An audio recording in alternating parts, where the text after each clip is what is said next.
Good morning everyone, and welcome back to Craft Eccentricity, and we're up with more from KSCRAFT today. And today we're going to do the corset. Now when I got that, my first idea, and no I'm not doing it, was that it would look very nice on a grown-up birthday cake as the cake topper.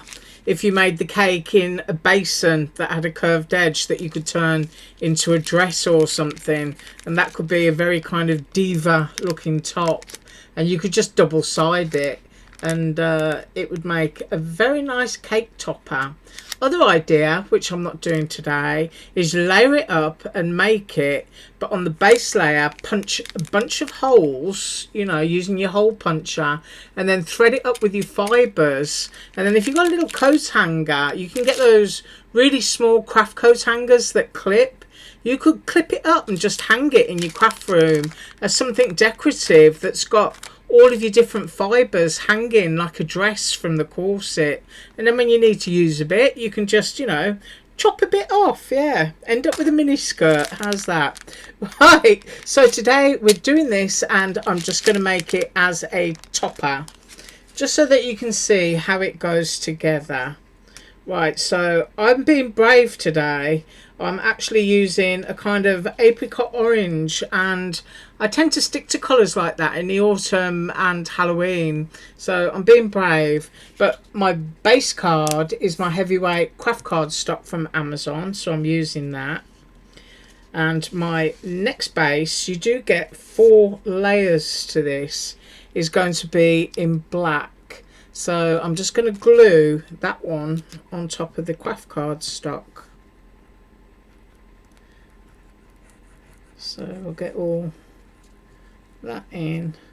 Like I say, I haven't been using the fine tip because I just got annoyed with the pin and everything on it. So I'm practicing my skills at using the larger nozzle and not getting so much out. And it seems to be suiting me a lot better. Right, now we need to get an even border. So let me just pick that up and check it, and that looks about right. Right, so now we've got our black onto our craft card stock, and then your third layer is this one, which is your lacy layer, and this is that sort of apricot orange that I'm using. Now you do get 2 straps. Now you want to put your straps down, well, I guess you could go on top if you wanted to, but I don't know, I think I prefer to tuck those bits in. So I'm going to put my straps down here and just put them there onto my black layer. And please excuse my throat once again. Oh, and I will tell you, while it's going through my head, I will not be here on Monday. I've got a couple of doctor appointments, so you know, I'm kind of killing 2 birds with 1 stone and go and get all that out of the way on one day. So I hate having blood tests. Oh my goodness me. I have to stare at the wall. I'm a total coward when it comes to needles. Right, we'll just get that in as straight as possible with the other one. So I think that that's pretty even. Right, so I've got my straps. Now, as I said to you yesterday, when you're gluing on top of objects, you don't want to get that harsh line. So I can see that I need to have another border around this piece here. But if I just go and stick that down, I'm going to end up with a real harsh line there. So I'm not going to put any glue into that region, and I think I can just about make out where it is. So just to make sure it fastens to the straps, I'm just going to put a dot of glue here. I'm going to put glue here, and then I'm going to miss that bit completely. And although I want that down, I don't necessarily need any there because it's frilly lacy. So, you know, if it sticks up a bit, that's okay. So I'm going to go down here.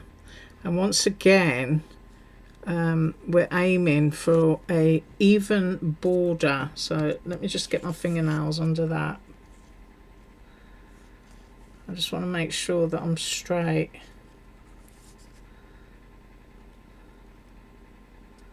I think that that's it.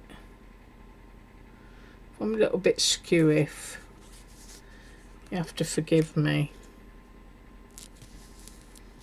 Right, so now I've got that down. Just wipe that bit of glue away.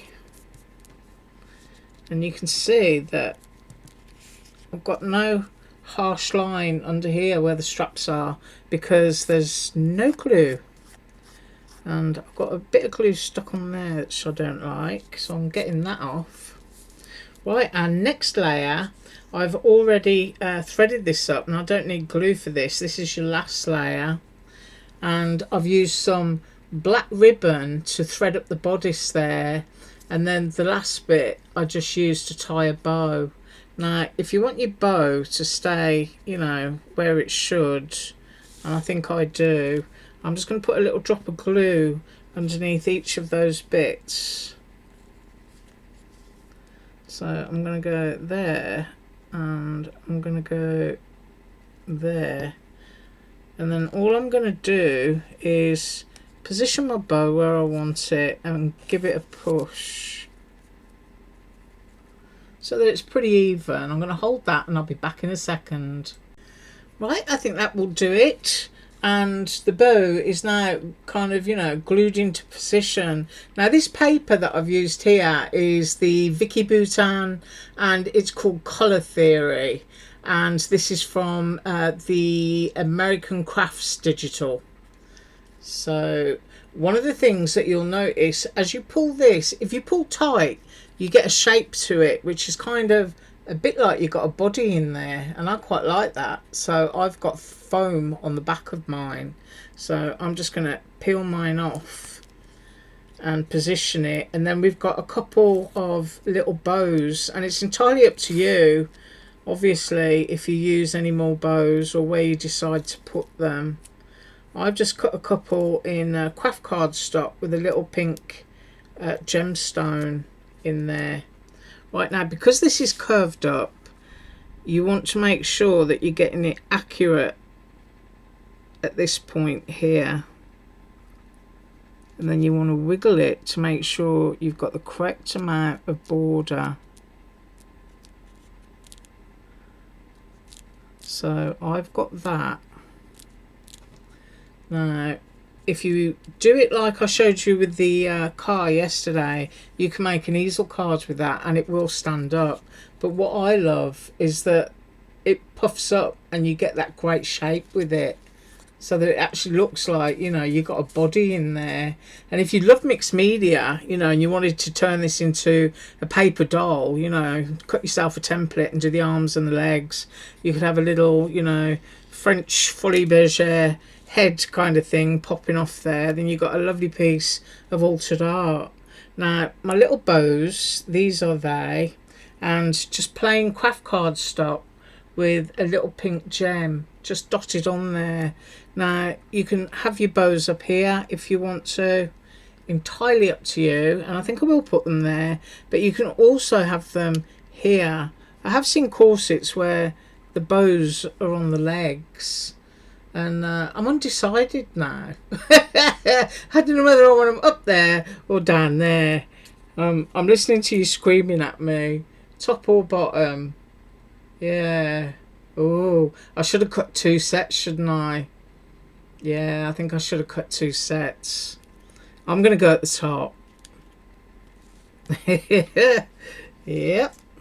So I'm going to go for the point area here on the bodice for my glue. My bodice, yes. Correct terminology.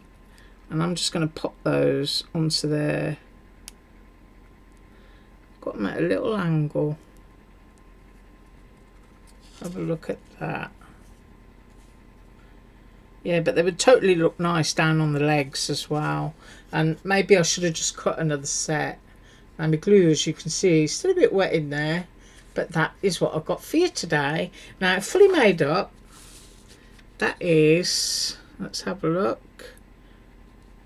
I'm going to go for 6¼ inches, maybe a fraction under, but I'll go 6¼ But isn't that sweet? Done in any colour you want. But as I said, you know, if you go under here and you don't glue your orange bit down and just punch your holes, you've got all your threads, you know, all of your ribbons hanging, and you've got a little coat hanger, and you can just put it on a little hook in your craft room and just trim bits off as you need them. Or you could even use these holes here and pop your embroidery threads through, and that would, you know, be a really pretty decoration. So that is it. Yes, indeed. I hope your weather's better than mine. Anyway, have an absolutely awesome day. As usual, all links below. Bye.